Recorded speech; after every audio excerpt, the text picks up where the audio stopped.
Trong ký ức của tôi, món ăn đầu tiên mà tôi được dạy chính là món canh súp của bà.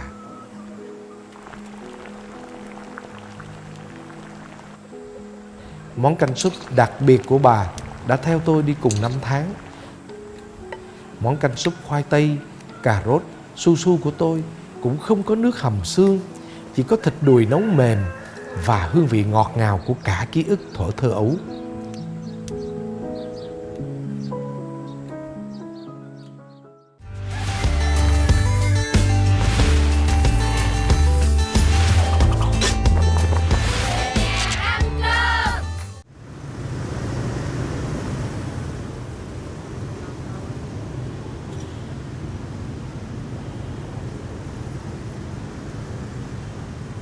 Chào mừng quý vị và các bạn đang đến với chương trình Về Nhà Ăn Cơm được thực hiện dựa trên ý tưởng của Colorman và đội ngũ sáng tạo. Đây chính là nơi chúng ta sẽ sống lại những kỷ niệm thân thương về bữa cơm nhà thông qua những lá thư mà khán giả gửi về cho chương trình. Bởi vì chẳng có ký ức nào, chẳng có một kỷ niệm đẹp nào về gia đình mà lại có thể thiếu vắng một mâm cơm. Quý vị và các bạn thân mến, thông thường thì món ăn đầu tiên mà các bạn gái học nấu đó chính là từ mẹ của mình. Tuy nhiên trong câu chuyện của bạn Hiền Trang sau đây thì cái món ăn đầu tiên mà bạn Hiền Trang học nấu được đó chính là từ bà nội của mình. Và chính cái món ăn đó cùng với những năm tháng ở bên bà đã trở thành những ký ức tuổi thơ không thể nào quên của bạn Hiền Trang. Nào, bây giờ chúng ta hãy cùng lắng nghe câu chuyện của bạn nhé.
Đây là món ăn nội tôi thích nhất.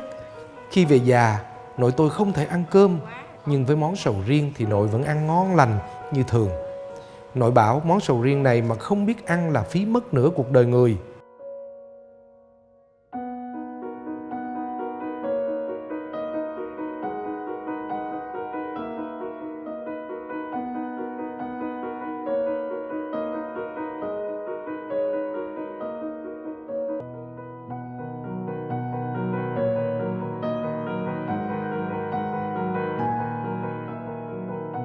Trong ký ức của tôi, bà rất thích xem phim bộ, phim truyền hình.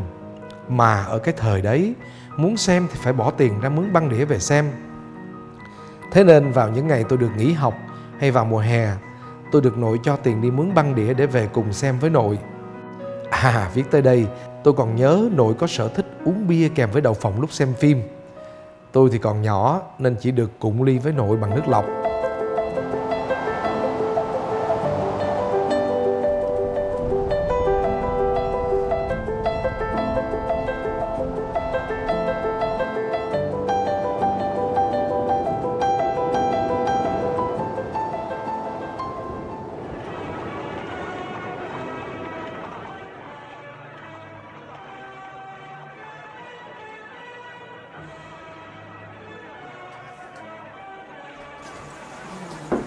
Rồi, hai bà cháu ăn cùng.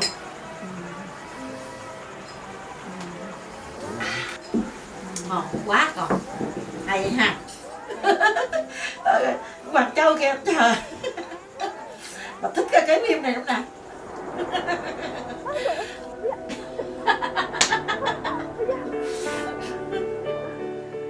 Hai bà cháu ngồi xem say sưa đến nỗi tôi ngủ quên lúc nào không hay, ngủ ngay trên chân của nội.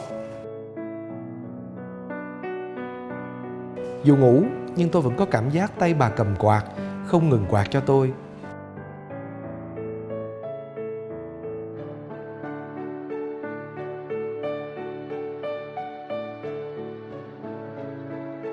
Năm tôi 13 tuổi, nhà tôi lâm vào cảnh khó khăn đến mức mẹ tôi phải đi xuất khẩu lao động Đài Loan để mong kiếm đủ tiền trả nợ. Đứa con gái nhỏ chưa kịp hết buồn đã nghe cha nói: "Từ nay ngày nào ba đi làm thì con gái ở nhà nấu cơm nha." Khỏi phải nói, lúc đó tôi hoang mang đến mức nào. Một đứa con gái hàng ngày chỉ biết đi học rồi về nhà đã có sẵn đồ ăn. Ăn xong thì chỉ việc ra trước sân chơi đùa đến chiều tối. Ấy vậy mà ngay lúc đó tôi cũng hiểu đã đến lúc mình phải làm cái gì đó cho gia đình, dù là từ việc nhỏ nhất. Chỉ suy nghĩ như vậy đó mà tôi tự tin gật đầu cái rụp. Về nhà ăn cơm biết không, món ăn đầu tiên mà tôi được dạy chính là món canh súp của bà. Vì thương đứa cháu gái chưa kịp lớn đã phải sống xa mẹ, người bà gần 80 tuổi chỉ hướng dẫn những món ăn dễ ăn nhất để tôi còn tranh thủ thời gian đi học. Vì răng bà yếu nên món canh súp của bà không có nấu hầm xương theo cách phổ biến, mà bà thường chọn thịt nạc hay thịt đùi rồi hầm cho thịt thiệt mềm để dễ nhai. Canh súp của bà đặc biệt không chỉ ở thịt mà còn ở các loại củ. Bà chọn 3 loại củ để hầm chung là khoai tây, cà rốt và su su. Chỉ như vậy thôi, nhưng nước canh vẫn rất ngọt thanh đậm đà, thêm chút thơm nồng của hành ngò và cay cay của tiêu nữa, thì ôi thôi, một chén cơm chưa bao giờ là đủ với món canh này.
Bà ơi, củ thịt nè. Để đây cho bà, rồi con vô con lấy cây thớt với lại con dao ra cho nội.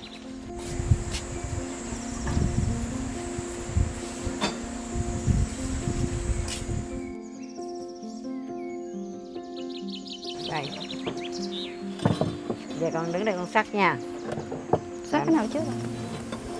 Bây giờ mình cần sắc củ trước đi nha. Rồi chút xíu nữa, rồi chừng khoảng hơn lóng tay vậy đó.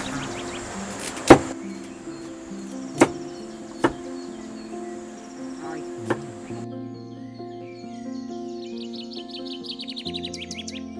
Cháu nội tôi vô nấu bếp người ta.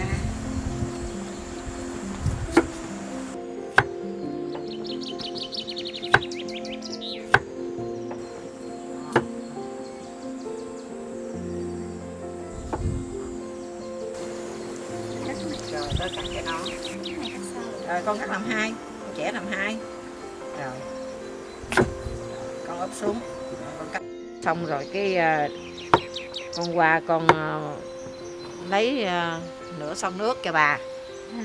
Rồi bà nhúm lò lên rồi bà chỉ cắt thịt nha. Dạ.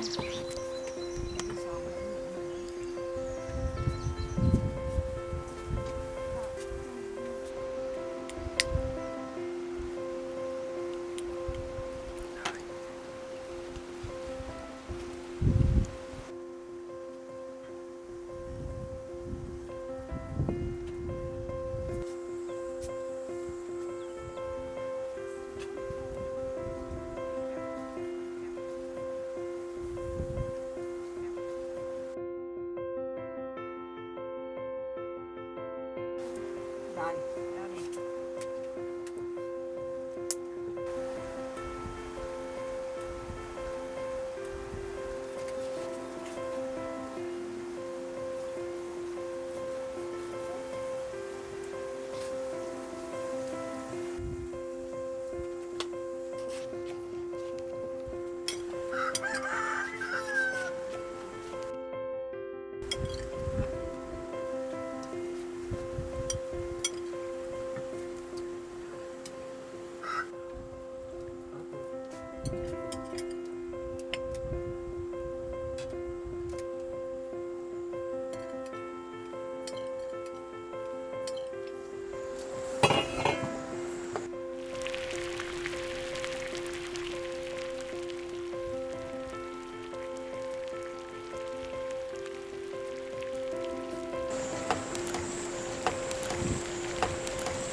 Đi, để ngoan bển.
Rồi con nếm cho cái này.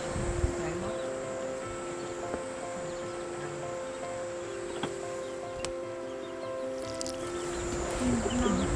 Ngon ha. Rồi bây giờ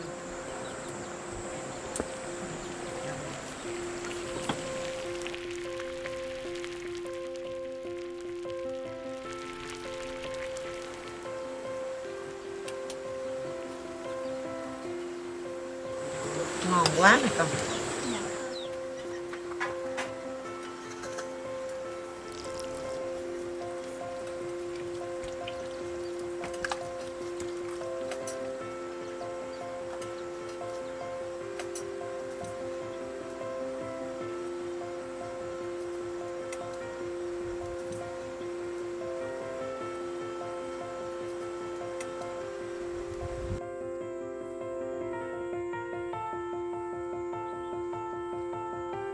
Xong chưa bà? Đó, xong rồi đó. Dạ mình bưng lên nè. À, hai con thấy Ngon quá. đó không? Thành phẩm của con đó.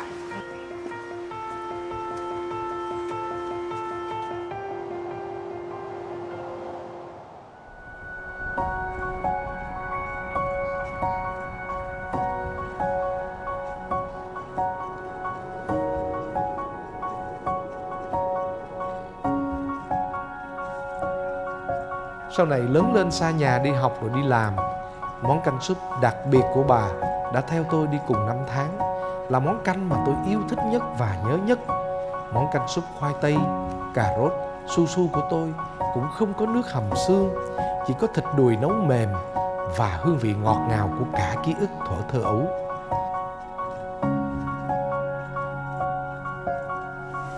Con ăn đi, ép cho bà ngoài. Con ăn đi. Hôm nay là ba con đi trực, thành ra có hai bà cháu ăn mà cũng vui ha. Ba con về ăn thử rồi canh của con nấu ha, khoe với ba nha.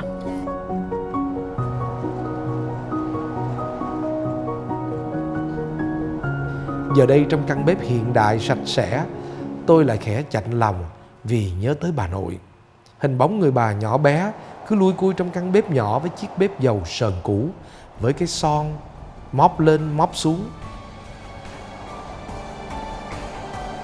với cả cô cháu nhỏ ốm nhôm nhưng ánh mắt đầy tự tin vì trọng trách được gia đình giao phó.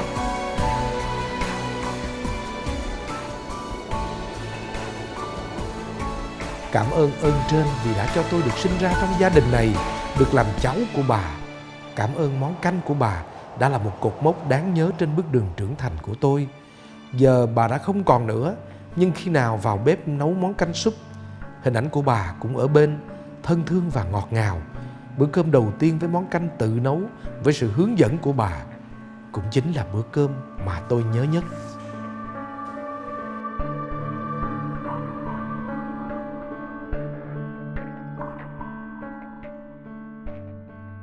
Quý vị và các bạn thân mến, cho dù cuộc sống của chúng ta có thay đổi đến đâu chăng nữa thì Coleman vẫn tin rằng cuộc sống của những đứa bé có bà nó luôn luôn trọn vẹn, đầy đủ hơn và nhiều ký ức hơn. Thật là hạnh phúc nếu như tuổi thơ bé của các bạn luôn luôn có một người bà bên cạnh chăm lo cho chúng ta từng bữa ăn, từng giấc ngủ và thậm chí dạy cho chúng ta nấu món ăn đầu tiên của cuộc đời.